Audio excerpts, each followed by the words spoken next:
Dewitt Tilton will be speaking today. He's a co-principal of Dewitt Tilton Group, an award-winning construction company in Georgia and South Carolina Lowcountry, specializing in commercial and industrial construction. He and his partner, Andrew Dewitt, founded the company in February of 2015, utilizing a unique in-house design and consultation process from pre-construction to the final walkthrough. He and Andrew have over 50 years of combined experience in local construction, and he is a licensed contractor in Georgia and South Carolina, as well as a general registered real estate appraiser. So please welcome Chris Tilton. Thank you.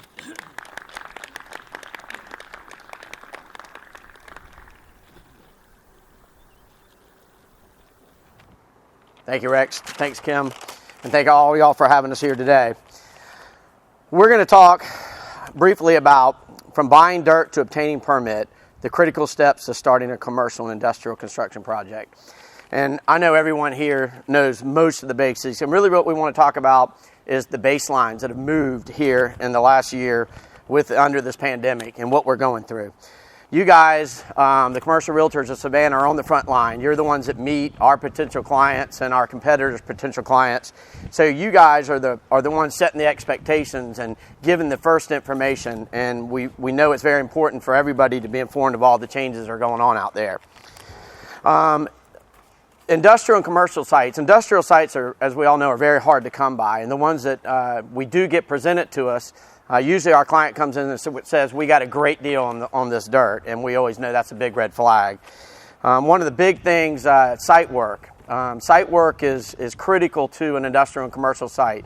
And basically it's the amount of dirt that needs to come in and out of a site. And kind of the known mantra is 2 feet out, 2 feet in is kind of the norm to get back to zero. And when we say 2 feet in, 2 feet out, we're talking about a cubic foot of dirt. And a cubic foot of dirt is a 3 foot by 3 foot by 3 foot box of dirt.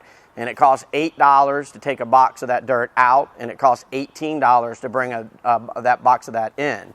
So you're looking at, if you have a site that needs to come up 2 feet, you're looking anywhere from $35,000 to $40,000 per foot per acre to bring that site up to grade. If you need to remove the dirt to get rid of the muck and bring in structural dirt, it's going to cost about half of that to remove it. Now, a lot of times we can use that dirt on the backside of curbs and islands, so we try to keep it on site, but most of the sites that we're dealing with today just don't have a whole lot of room. And so that site work number many, many times is going to be more than the actual purchase price of that dirt. And we run into that all the time with our clients, not knowing what they're buying. So always that figuring out the amount of dirt that's needed to bring that site up to grade is critical. The utilities, the biggest thing we're running into with utilities are problems with fire lines. Any building over 12,000 feet and any building that has restaurants or special uses are required to be sprinklered. And to be sprinklered, you need an 8-inch water line, you need a vault, a backflow preventer, and you need a riser room. And it becomes very pricey. Now, what we've run into recently is a lot of people don't think about the pressure on the main water line on that adjacent lot. And we've come into issues where that water line does not have the capacity to feed that fire line. So somebody's bought 3 or 4 acres of dirt, want to put up a 50,000 square foot building. Well, they can't get it sprinklered through the conventional means. And what they have to do is either get a holding tank or do a dry system. And again, that adds hundreds of thousands of dollars to that site.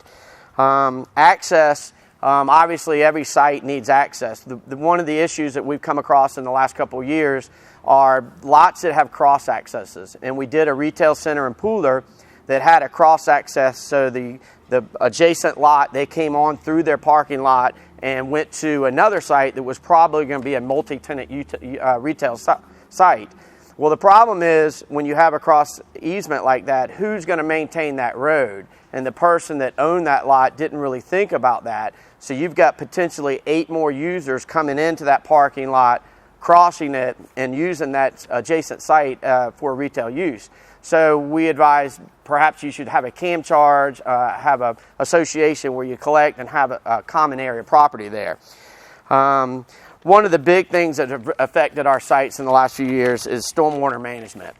And prior to the 1980s, flood control pipes designed to convey stormwater to aquatic resources. That's all that was really concerned. All they worried about was where that water's going. But what happened was eventually they began to realize that both quantity and quality of stormwater needed to be addressed. In 1990, Phase 1 of the National Pollutant Discharge Illumination System, better known as NPDES, was introduced. In 1999, Phase 2 was implemented. With these two acts, local communities began to revise and expand their local stormwater management. And in 2009, the NBCI began to work on the Coastal Stormwater Supplement to the Georgia Stormwater Management Act. And in April 2012, the NBCI implemented the Stormwater Management Ordinance. So what does all this mean to us looking for industrial and commercial sites? Well, basically what that means, if you are in a flood zone, for every load or shovel full of dirt you bring into the site, you have to remove that same amount of dirt off the site. Now, I know a lot of residential lots that were just decimated. They were basically unbuildable when this became enforced. I also know of someone at Skidaway Island who wanted to add a garage on the front of their property, and they basically had to dig a pond in the back.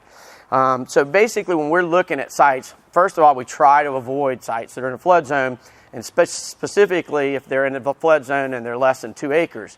Because if every foot of dirt that you come up, you have to bring a foot of dirt out. We were working with a client on Highway 80, and they wanted to do a yard with a 10,000 square foot building up front. Well, one of the many issues, the site was only at 8 feet.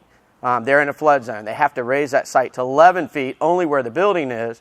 The yard could obviously be below flood, but because the grades were so low, when we dug down 1 foot, we hit groundwater. So we could only pull 1 foot of dirt out where we wanted to put the retention pond, and that allowed us to bring a foot in of mortar and sand, basically, so they could have their yard. But in essence, what happened was that the 10-acre site became a 5-acre site. And although the buyer realized that, the seller did not want to realize that.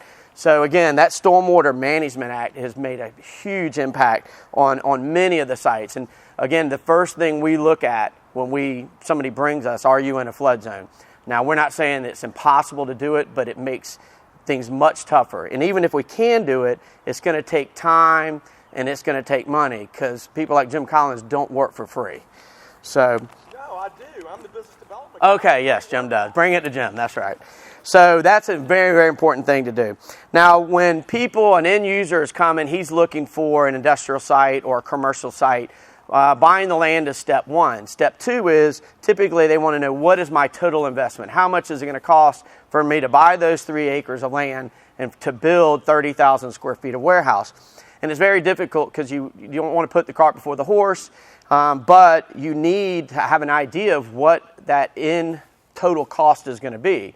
Now at Dewitt Tilton Group, we have we believe in saying from the trees to the keys, and we've developed a system where we can come up with a design, we can actually give a number, a budget off of that design, and then basically what we do is we reverse engineer it. We take that design and we take it to our engineers and we say, this is the way we priced it. If at all possible, this is the way we need to design it. We come in all the time with people that bring us plans. It just happened with a coffee shop in Bluffton. They brought us plans and we gave them a price of $1.7 million. He told me his budget was $1 million. How do we get there? And I said, we got to throw those plans away and start over. He said, we've already spent $150,000 on the plans. So it's imperative that the clients realize that their budget, before they go design everything, to get some numbers, just get some ballpark numbers of where we're going to be. Because in essence, if you have a budget of $2 million and you're at $3 million, you're back to square one. So we encourage all of our clients to get the big picture and get the full number. Now, once you have your land, the next step is to hire the architects and engineers. And in this market today, we have pipelines to mechanical engineers and structural engineers, and we work with a number of civil engineers. But the civil engineers are backed up, and typically it takes about 4 months to even get to the plans, and probably another 2 or 3 months to design the project. And then depending on the municipality that you're in, how long it takes to get a permit is usually 3 to 4 months. So we tell people right away, if they come to us today and want to sign a design contract, we're talking about a year before we break ground. And that's difficult because where a price is going to be in a year. And we have no idea with what's going on in the market today where prices are. Steel, wood, air conditioning units, wiring, concrete, it's all going through the roof. And it's not really explained to us other than there's a huge demand for it. Just yesterday I was meeting with my HVAC contractor, and he ordered all the spiral duct on a project we're doing in Berwick, and he just priced another project for me, and he said spiral duct went up 30%. The rooftop units went up 10%. The wiring, the electrician told me, went up 10%. Concrete's going up 10%. So it's difficult to put pricing on things that are going to happen a year from now. But that's where we are in today's market. Not only that, we have tremendous lead times where we are starting our car wash in Port Wentworth, and it had steel bar joist in the roof. And I called my rep from Macklejohn and said, hey, we need to get the steel joist ordered for the car wash. He said, well, I can do it, but they'll be delivered in December. And there's just no way that we can wait till December to get the bar joist. Will be done.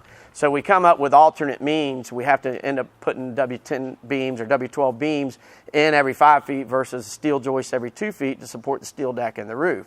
And again, what we hope to do is in our design process, we take what we know today, and we know bar joists are hard to get. We know things are going up, and we try to design our process around those. So again, where we're trying to where we're trying to inform you guys is the baselines that are constantly moving. Where we are dealing with dirt, where we're dealing with materials, and the best ways that we can handle it with our clients. If we do build a design build and we have a year, we have to put escalators in our contract to handle the steel, the wood. But if we go straight from today to contract, that's the cost of doing business, and we're just going to have to hope the market comes back down. But right now, everything's going up.